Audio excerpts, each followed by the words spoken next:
All right, Joe, so we're here in Istanbul for the second Last Chance Qualifier for the Olympics, and it's been, I'm sure, a roller coaster ride over the last month or so for you. So you won the Olympic trials and went to Mongolia to try to qualify the weight class, and then from there you had a week to prepare, and so this was the Last Chance Qualifier here in Istanbul, so didn't quite get the results you wanted today. So why don't you just take us through, that whole emotional roller coaster you've been on? Yeah, I mean, it's definitely been draining. One of the hardest things I've done in my career, for sure. And, right now I'm super disappointed, with myself and my performances, with the last two qualifiers. But that's wrestling, you don't always get what you want. And, I think I should have qualified at Pan Am's.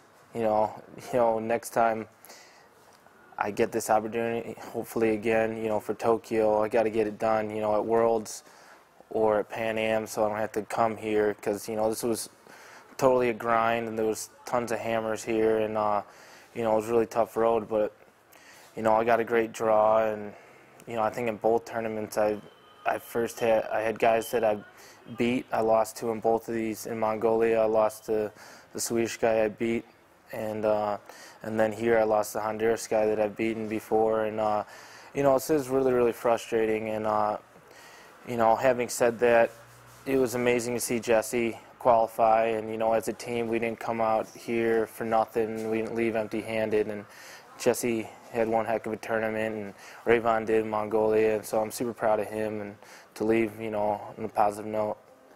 So what do you think the difference was between, having a performance you wanted and maybe not necessarily having that same outcome, and what do you need to work on moving forward? I mean, there's tons of stuff I need to work on technically.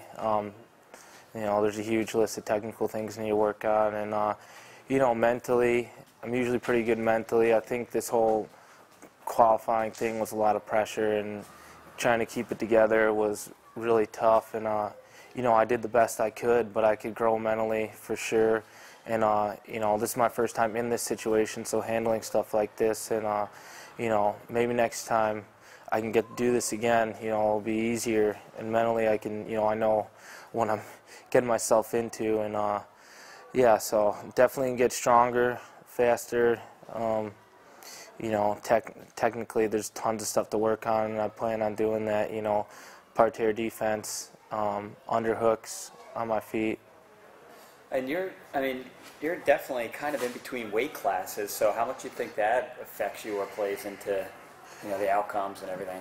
Yeah, I talked to my coaches before this year, and they thought my best chance of making the team was 98, and it was, I had people telling me I should go 85, and some people telling me I should go 98, and it was hard for me to make the decision. I wish that someone could just tell me that this is the best thing for you, and then you just 100% believe it. I just bought into 98, and even when I didn't get qualified at Pan Am's, I could have went down to 85. I probably could have made it the weight pretty easily. I mean, I know how to cut weight, but I decided to stay at 98, and I knew I could win it, and I would have two more opportunities to get it done. And I really think I could have had things gone my way, and the margin of victory is so small. So I think just little things here and there went my way. These last two qualifiers, it could have been two totally different tournaments, and I wouldn't be in this situation. Well, I know that on this trip, I know you had an amazing roommate for the second half of the trip. So Oh, yeah. I know that went well.